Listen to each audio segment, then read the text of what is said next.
गंगा निरखत निस्दिन जाई, निरखत नयन रहे रतनाई। निमिष एक जो निरखे पावे, ताहे निमिष में नयन छिपावे। नन्ना गंगा निरखत निस्दिन जाई, यह अक्षर से सदगुरु कहते हैं कि देखते देखते रात दिन जाते हैं और आंखें लाल हो जाती हैं। देखत नयन रहे रतनाई। निमिष एक जो निरखे पावे, एक क्षण में जब देखने का अवसर आता है, ताहे निमिष में नयन छिपाए। उसी क्षण तुम नेत्रों को बंद कर लेते हो।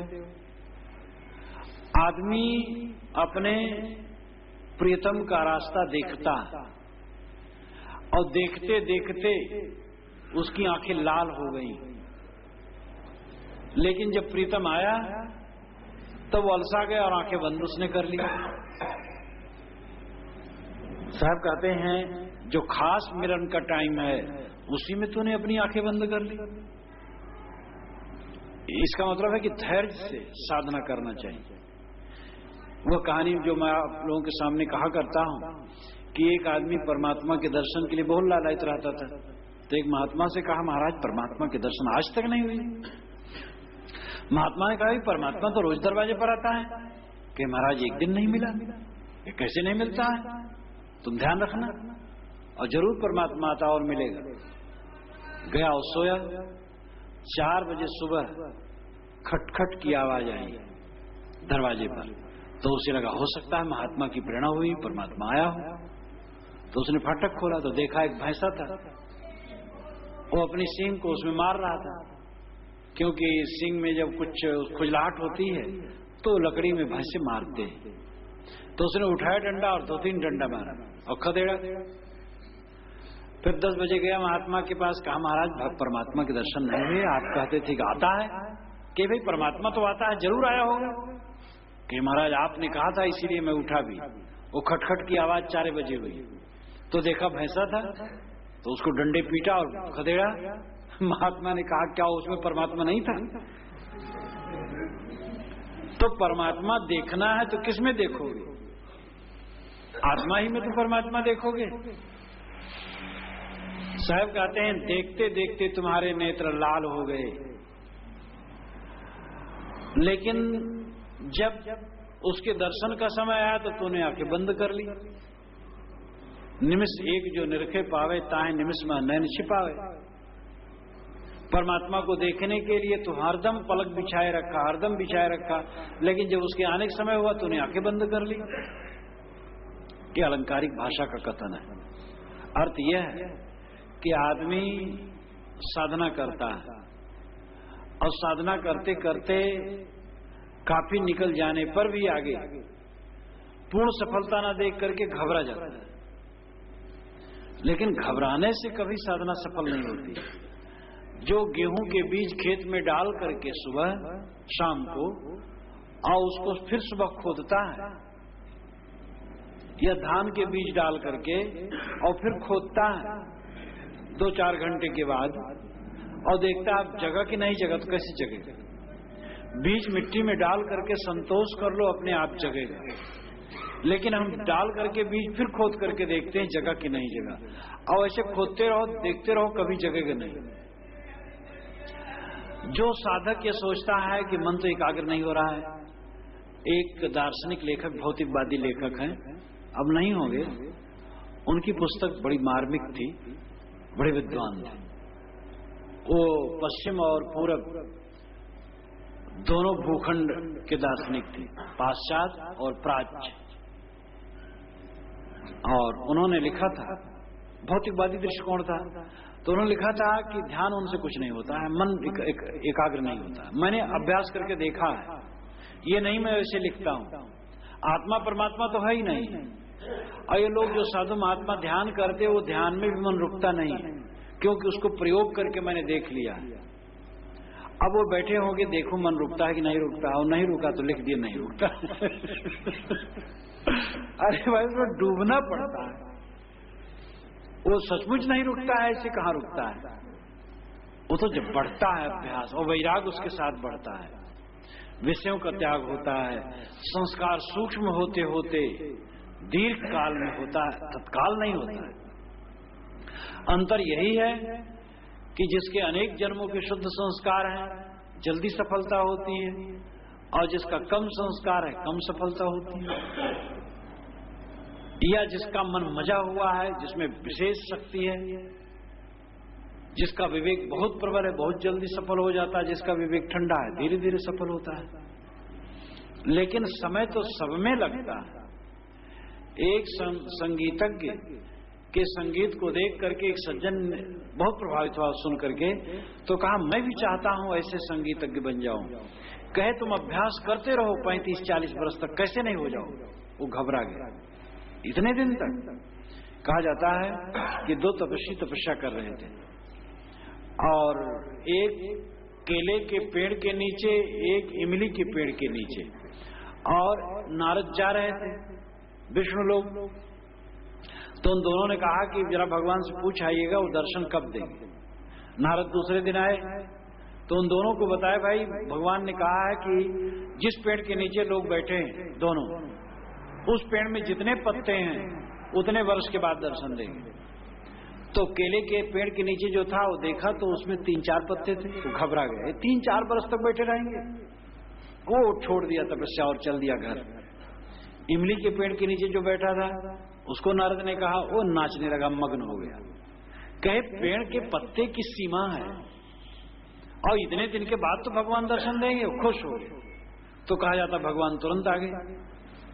ये भी एक अलंकारिक भाषक कथन है, कहीं भगवान बाहर नहीं जो आता हो। अर्थ यह है जो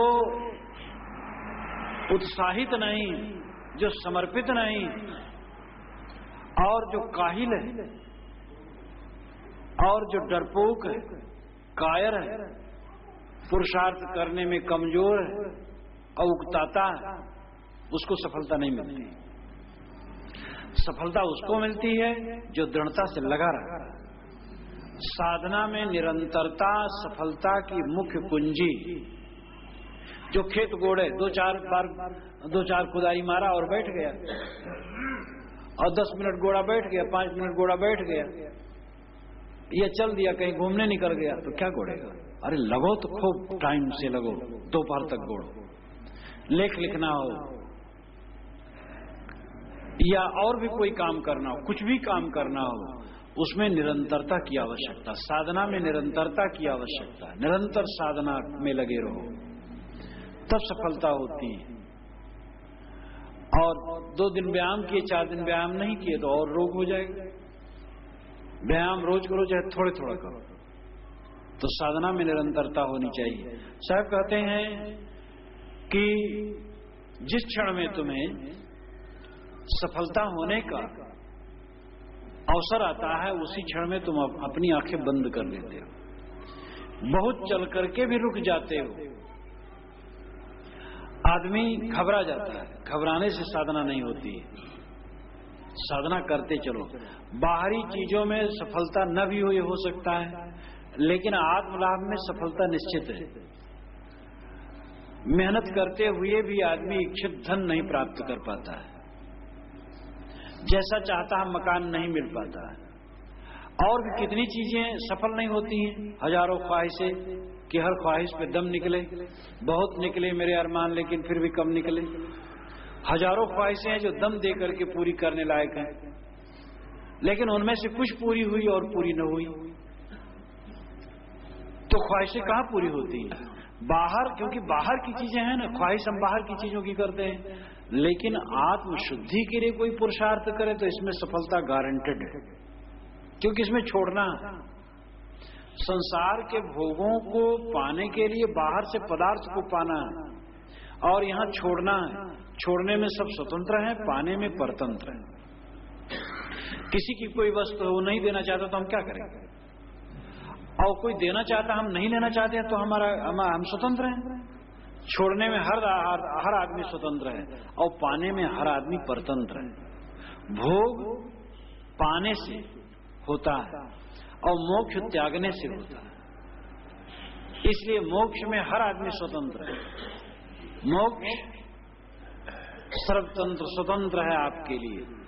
मोक्ष नाम छूट जाना, छुटकारा, जी का जंजाल कट जाना मोक्ष, मन में रागत द्वेष का द्वंद्व मिट जाना मन से मोक्ष, शिकायत न रहना मोक्ष, रोते रोते आदमी जन्मता, शिकायत करते करते जीता और पछताते हुए मरता। ऐसी जिंदगी ही बंधन की जिंदगी है। रोते रोते जन्मना प्रकृति की देन है, इसमें परिवर्तन कोई नहीं कर सकता। लेकिन शिकायत करते करते जीना ये जिंदगी की बहुत बड़ी हार है। पत्नी की शिकायत, पति की शिकायत, भाई की शिकायत, पड़ोसी की शिकायत, सबकी शिकायत करते करते, किसी की शिकायत नहीं तो यही शिकायत क्या कहें, मन इच्छा नहीं पूरी हुई, जीवन में सुख कहाँ मिला। मैंने तो बहुतों को देखा कि बस यही जिंदगी में सुख नहीं मिला, सब शिकायत शिकायत शिकायत, तो सब शिकायत कर रहे हैं और शिकायत करते करते जीते हैं और अंत में मरने के समय फिर पश्चाताप करते हैं। तो ये जिंदगी नहीं है। मुक्त जीवन वह है कि जो जीवन में तृप्त, शिकायत ना हो, किसी के लिए शिकायत ना हो। कोई हमें गलत कहा दे इसके लिए भी शिकायत ना हो, अमुक चीज नहीं मिली उसके लिए भी शिकायत ना हो। शिकायत नाम की चीज खत्म हो जाए और जब हमारी वासना खत्म होगी, इच्छा खत्म होगी, आशा खत्म होगी, तब शिकायत खत्म होगी। वासनाओं इच्छाओं में बंधा हुआ व्यक्ति कभी भी स्वतंत्र नहीं हो सकता है। इसलिए मोक्ष के लिए हम स्वतंत्र हैं, भोग के लिए परतंत्र हैं। और भोग क्षणिक है, दुखदायी है, मोक्ष अनंत है और सुखप्रद है। इसलिए साहब कहते हैं कि तुम साधना में घबराओ मत। इस प्रकार आप लोगों के सामने मैंने 4 ज्ञान चौतीसा के 5 अक्षरों पर विचार किया। क, ख, ग, घ, ङ। का अक्षर में सदगुरु ने कहा, कक्का कवल किरण मह पावे, सस विकसित संपुट नहीं आवे, तहां कुसुम रंग जो पावे, गौगा गई के गगन रहावे। हृदय कमल के ज्ञान प्रकाश में तुम्हें आत्मस्थित मिलेगी। शर्त यह है कि मन विकसित हो, प्रफुल्ल हो, विवेक संपन्न हो, जड़ मूढ़ न हो। और ऐसे ज्ञान प्रकाश में ही तुम्हें स्वर्णिम बोध मिलेगा और जो अवगा है वो गहने में आएगा, जो अप्राप्त सा है वो प्राप्त होगा निज स्वरूप। ख अक्षर से कहा कि अगर खैर चाहे, कुशल चाहे, कल्याण चाहे तो इंद्रियों को वश में करे, दोषों को त्याग करे। मनुष्य की चित्त वृत्ति आत्मा रूपी पद का परित्याग करके भटकती है, उसको वश में करे और जो कामादिक शत्रु है उनको दूर करे। गा अक्षर में सदगुरु ने कहा कि गुरु के वचनों को मानो। गुरु का वचन है निर्णय वचन, और निर्णय वचनों को छोड़ करके और वचनों पर कान न दो। और जो गुरु वचनों के अनुसार स्थित बनाता है वहां मन पक्षी उत्पात नहीं कर पाता है।